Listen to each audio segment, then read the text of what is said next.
बच्चों, आज हम सब कक्षा 8 की हिंदी भाषा सेतु का 7वां पाठ कलिंग विजय जो कि एक एकांकी है, इसका अभ्यास कार्य करेंगे। चूंकि इस पाठ को हमने पिछली वीडियो में पढ़ लिया है, इसलिए इस वीडियो में हम इसके अभ्यास कार्य को कवर करेंगे। ठीक है, यहाँ पाठ से संबंधित शब्दार्थ दिया गया है, तो आप इसको यहाँ से नोट कर लें। इसको यहाँ से नोट कर लें सारा। आगे है अभ्यास प्रश्न, बोध और विचार, बहुविकल्पी प्रश्न। सही विकल्प चुने। पहला प्रश्न है कलिंग का आधुनिक नाम क्या है? तो कलिंग का आधुनिक नाम उड़ीसा, इसलिए ख ऑप्शन सही है। दूसरा प्रश्न है एकांकी में कौन सा समय है? तो इसका उत्तर है कलिंग विजय के दूसरे दिन की संध्या, इसलिए घ ऑप्शन सही है। तीसरा प्रश्न है रेखा किसका नाम था? तो रेखा प्रधानमंत्री की पुत्री का नाम था, इसलिए ख ऑप्शन सही है। चौथा है नंदिनी के अनुसार सम्राट को बढ़ावा देने वाली शक्ति कौन सी है? तो कुमारी रेखा, इसलिए ख ऑप्शन सही है। पांचवा प्रश्न है विश्व विजय की कामना किसमें थी? तो सम्राट में, यानी सम्राट अशोक में, इसलिए ग ऑप्शन सही है। छठा प्रश्न है गायिका अशोक के आगे स्वयं को क्या बताती है? तो गायिका अशोक के आगे स्वयं को भिक्षुड़ी बताती है, इसलिए क ऑप्शन सही है। आगे है लघुत्तरीय प्रश्न। पहला प्रश्न है रेखा ने गायिकाओं के लिए बैठने और गाने का स्थान नियत क्यों कर रखा था, यानी अलग नियत क्यों कर रखा था? इसका उत्तर है ताकि कोई भी गायिका सम्राट अशोक से न मिल सके, इसीलिए रेखा ने उनके बैठने का स्थान नियत कर रखा था। दूसरा प्रश्न है सम्राट अशोक को बढ़ावा देने वाली एकमात्र शक्ति कौन थी? इसका उत्तर है सम्राट अशोक को बढ़ावा देने वाली एकमात्र शक्ति कुमारी रेखा थी। तीसरा प्रश्न है अशोक गाना सुनने क्यों आया था? तो इसका उत्तर है कलिंग के राजकुमार उपेंद्र के शब्द बार बार अशोक के कानों में गूंज रहे थे। उसका हृदय बेचैन हो रहा था, इसीलिए अशोक अपने आप को भुलाने के लिए गाना सुनने आया था। चौथा प्रश्न है गायिका के गीत में भ्रमर शब्द किसके लिए प्रयुक्त हुआ है? तो इसका उत्तर है गायिका के गीत में भ्रमर शब्द का प्रयोग सम्राट अशोक के लिए हुआ है, यानी जो भ्रमर शब्द का प्रयोग गायिका ने किया था वह अशोक के लिए ही था। पांचवा प्रश्न है गायिका कौन थी? तो इसका उत्तर है गायिका कलिंग की राजकुमारी थी, जो अब बौद्ध भिक्षुड़ी बन चुकी थी। आगे है दीर्घोत्तरीय प्रश्न। पहला प्रश्न है सम्राट अशोक अनमने क्यों थे? वे अपनी विजय पर स्वाभाविक रूप से प्रसन्न क्यों नहीं थे? तो इसका उत्तर है कलिंग विजय के बाद सम्राट अशोक का हृदय बेचैन था, क्योंकि कलिंग के राजकुमार उपेंद्र के अंतिम शब्द उनके कानों में गूंज रहे थे। कलिंग के सहस्त्रों कैदियों के चित्र उनकी आंखों के सामने आ रहे थे। वीत शोक निर्वासन का दृश्य याद आ रहा था, इसीलिए सम्राट अशोक अपनी विजय पर स्वाभाविक रूप से प्रसन्न नहीं थे और वे अनमने से थे। ठीक है, दूसरा प्रश्न है कुमारी रेखा की आकांक्षा क्या थी? उसे पूरा करने के लिए उन्होंने क्या किया? तो इसका उत्तर है कुमारी रेखा की आकांक्षा यह थी कि वह पूरे भारतवर्ष की महारानी बने। इसे पूरा करने के लिए उसने सम्राट अशोक को कलिंग को जीतने के लिए प्रेरित किया, यानी कलिंग विजय की कामना उसके मन में जगाई। तीसरा प्रश्न है क्या कारण था कि कुमारी रेखा गायिका के सच कहने पर उद्विग्न हो उठी? तो इसका उत्तर है जब गायिका ने कहा कि कुमारी रेखा सम्राट अशोक से प्यार नहीं करती, वह केवल भारत की साम्राज्ञी बनना चाहती है, इसलिए गायिका के मुख से सच्चाई सुनकर कुमारी रेखा उद्विग्न हो गई, यानी परेशान हो उठी। प्रश्न है आशय स्पष्ट कीजिए। क है हिमालय के पाषाण हृदय में से शीतल नदियां बह निकलती हैं। उत्तर है इसका आशय यह है कि जिस प्रकार हिमालय की चट्टानों से अनेक नदियां निकलती हैं, उसी प्रकार कठोर से कठोर हृदय में भी दया का भाव अवश्य ही रहता है, यानी दया सबके हृदय में रहती है। ख है जो अपने लिए जीते हैं वे दूसरों का पालन नहीं कर सकते, केवल दूसरों के दया के पात्र हो सकते हैं।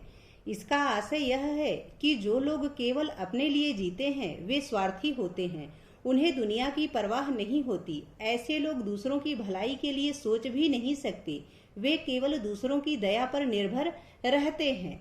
तीसरा है ग आज इस मनोरम जगती तल पर एक पिशाच घूम रहा है। इसका आशय है यह है कि इस सुंदर संसार में युद्ध का पिशाच घूम रहा है। युद्ध से कभी भी किसी देश में शांति या समृद्धि नहीं आ सकती है। पांचवा प्रश्न है सम्राट अशोक विजय प्राप्त करके भी हार क्यों गए? तो इसका उत्तर है गायिका सम्राट अशोक को कलिंग युद्ध क्षेत्र की भयंकरता का दृश्य दिखाती है। वह मैदान में पड़े तड़पते लोगों के बारे में बताती है। वह सम्राट को निर्दोष जनता की कराहती हुई आवाजों के बारे में बताती है, जिससे सम्राट अशोक का हृदय परिवर्तन होता है। इस प्रकार उन्हें यह एहसास होता है कि वे कलिंग को जीतकर भी हार गए हैं। आगे छठा प्रश्न है, सम्राट अशोक अकेले किस प्रकार रह गए? तो उत्तर है गायिका सम्राट अशोक को रेखा की सच्चाई बताती है कि रेखा सम्राट से प्यार नहीं करती। वह तो केवल भारत की साम्राज्ञी बनना चाहती है। सम्राट के सेनापति व सैनिक भी केवल उनकी आज्ञा मानते हैं। वे दिल से सम्राट को प्रेम नहीं करते। गायिका के सच्चाई कहने पर सम्राट अशोक को एहसास होता है कि वे अकेले रह गए हैं, उनके साथ कोई नहीं है। ठीक है, आगे है भाषा बोधन। इसका पहला प्रश्न है, निम्नलिखित वाक्यों को उचित बलाघात और अनुतान सहित पढ़िए और अर्थ में आए अंतर को समझिए। तो पहला जो वाक्य है वह प्रश्नवाचक है, दूसरा सामान्य वाक्य है और तीसरा विस्मय बोधक है।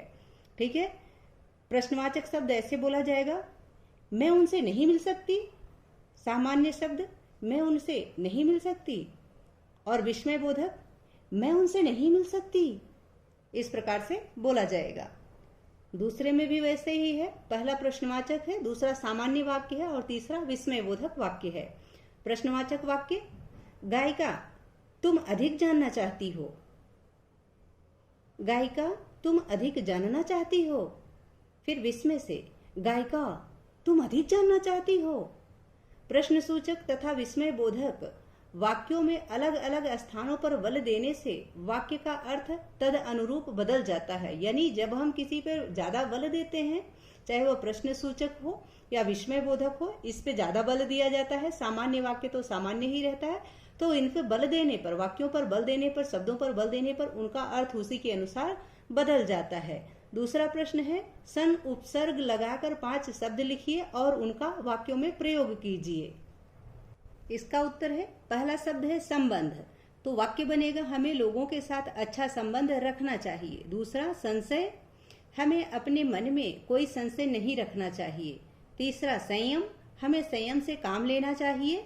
चौथा संगीत, हमें प्रतिदिन संगीत सुनना चाहिए। पांचवा संस्कार, हमें अपने संस्कार को कभी नहीं भूलना चाहिए। ठीक है, आगे है चौथा प्रश्न, तीसरा प्रश्न, निम्नलिखित वाक्य पढ़िए और अंतर समझिए। क है, संगीत में केवल स्वर ही तो नहीं होता। ख, संगीत के स्वर में ही सब कुछ हो सकते हैं। इसी प्रकार के अन्य 2 वाक्य लिखिए। तो इसका उत्तर है क, जीवन में केवल धन दौलत ही सब कुछ नहीं होता।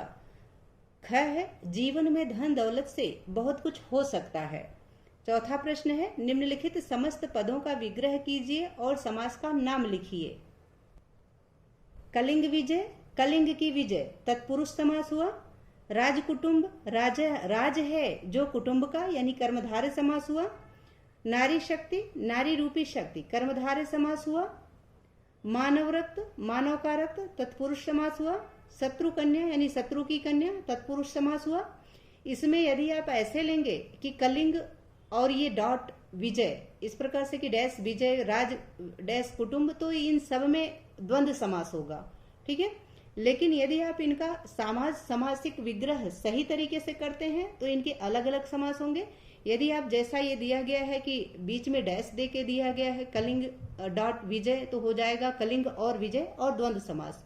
राज और कुटुंब तो द्वंद्व समास। नारी और शक्ति तो द्वंद्व समास। इस प्रकार से सबका द्वंद्व समास होगा।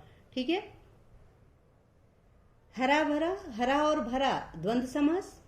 बंदी गृह, बंदी के लिए गृह तत्पुरुष समास। भुजबल, भुजा में है बल जिसके, तो बहुव्रीहि समास। पांचवा प्रश्न है, उदाहरण देखो, समझो और लिखो। उदाहरण देखिए, मनुष्यता के मायने कायरता नहीं है, इसको लिखना है। मनुष्यता कायरता का नाम नहीं है। इसी प्रकार आपको भी लिखना है।